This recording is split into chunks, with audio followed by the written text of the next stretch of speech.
Hey everyone, Ronan back. We're doing Ghost in the Shell today, and we're doing episode 9, which is called Ambivalence.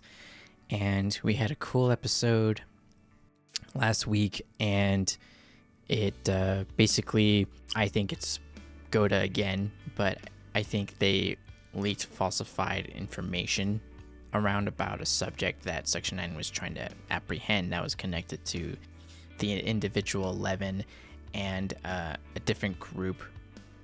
Section 1 was told that that person was disguised.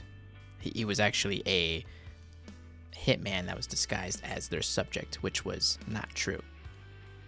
So it really put a roadblock in the investigation for Section 9.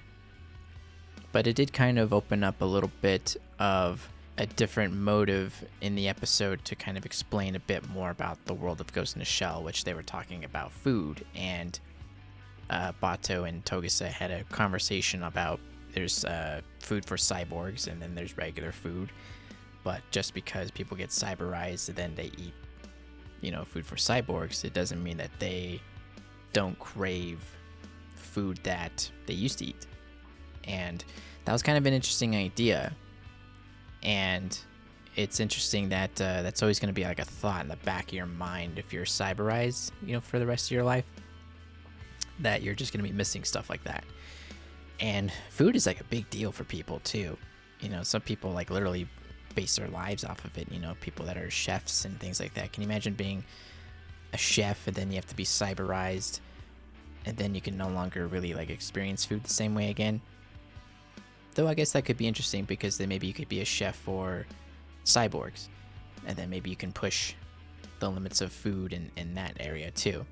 So interesting. Like I think if you break these subjects down, it can then fan out and branch out into different subcategories into how that could be interesting, or you can push industries forward by circumstances that maybe were out of your control for your reason of being cyberized and stuff. So definitely a lot of food for thought, no pun intended. But anyway, we're going to go ahead and dive on into this. Guys, please, if you want to, like, comment, subscribe, all that stuff is great. It does great for my channel.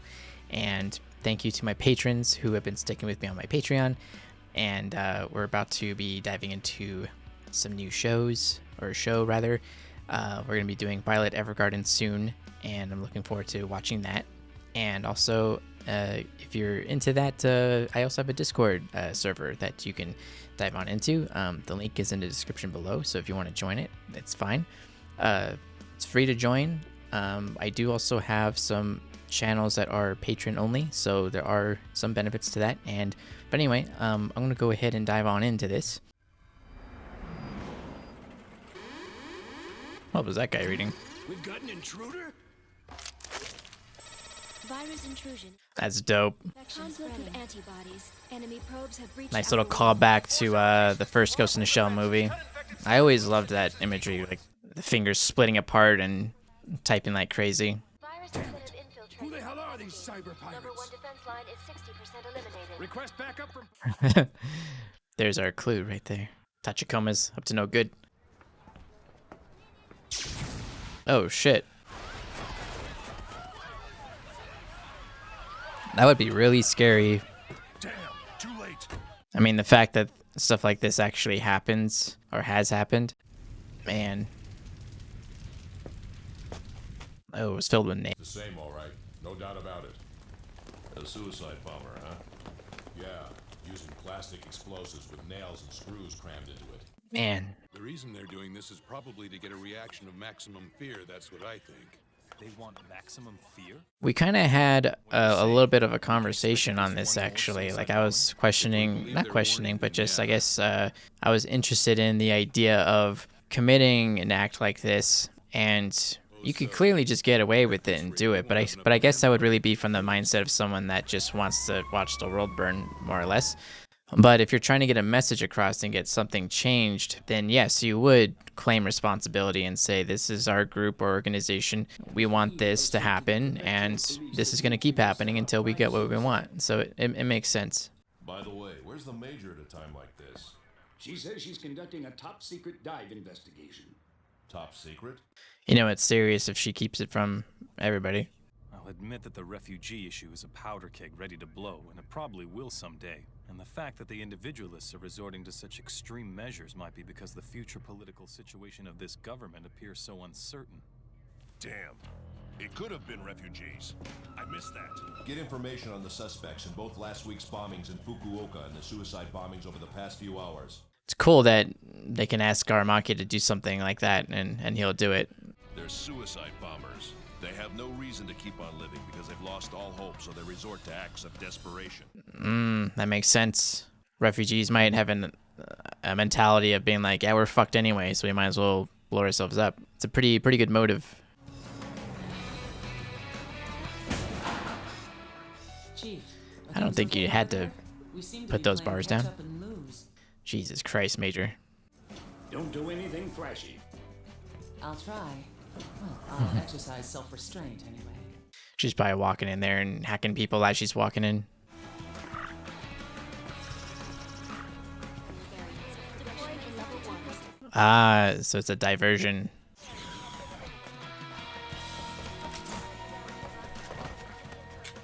If you let AIs handle everything, then even the mice will outsmart you. It's a lot going on right now. We got a big old hacking heist going on and trying to find culprits for suicide bombings. It turns out that the first two buildings were being used as assembly halls where individualists would meet. Bata's take on the situation might be right on the money.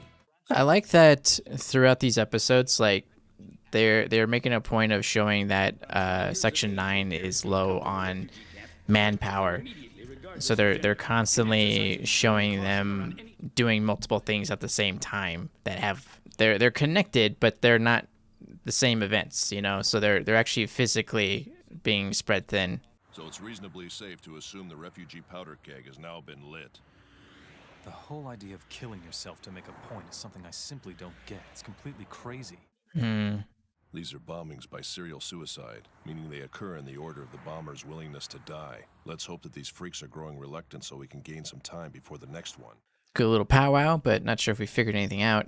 Don't you think that their actions would be a lot more effective if they just carried out the bombings without issuing a warning? Why do you suppose they always raise a red flag beforehand? Maybe the only thing they wanted was to tell someone so that somebody knew what their last act on this earth was. Yeah, I was thinking the same thing. Just in an extreme way, that's like their form of communication.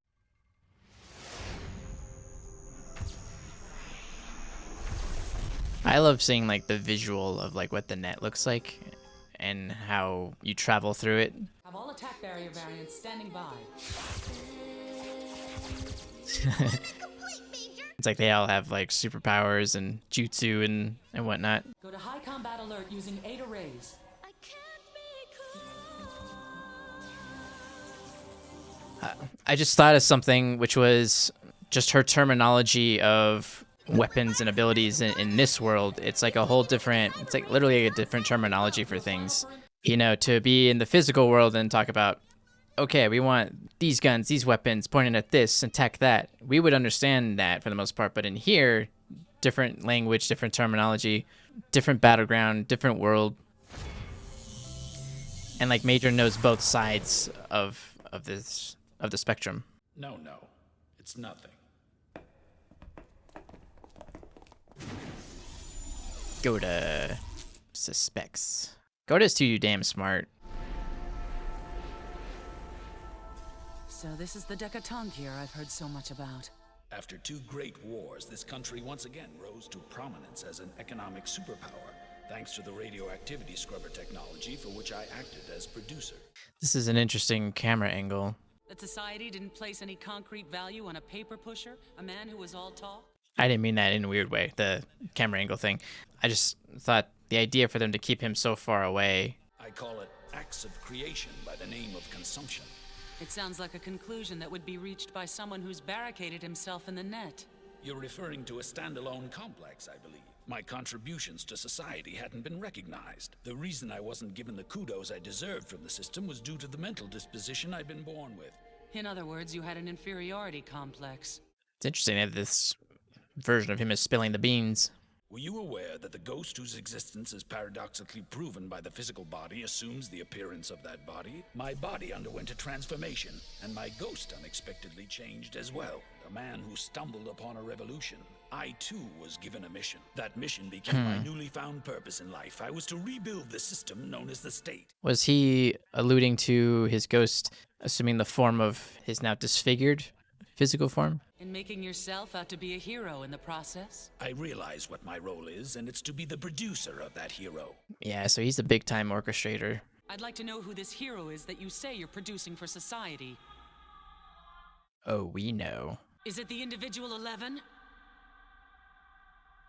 Oh, and he's just not talking.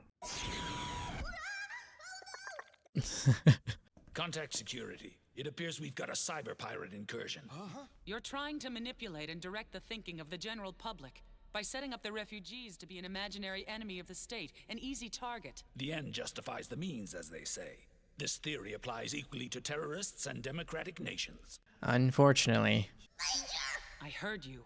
Whether it's terrorists trying to achieve their goal or the government trying to achieve its goal, unfortunately, I don't think really any government has ever been just clean. I think everybody's got some skeletons in the closet for sure. We just arrived at Gate 6. Do whatever it takes to stop her. Where's the girl? Damn. I found her. She's a refugee, all right. Okay, now take it easy. Put your hands behind your head, nice and slow. That'd be scary to deal with someone that has a bomb. Move it! Oh, shit. Dumbass! You see that? It's a detonator!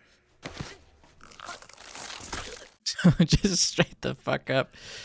Rips it out of her fucking mouth. Stomach, so be sure to keep her completely isolated. That clear? Oh my god. Bomb in her stomach. Oh, and now Major's gotta get out. Wow, there's so much crap happening right now. And she's out. Check for viruses. Once the defense array is rebooted and operating properly, have the remainder of the work completed at Poseidon. In and out.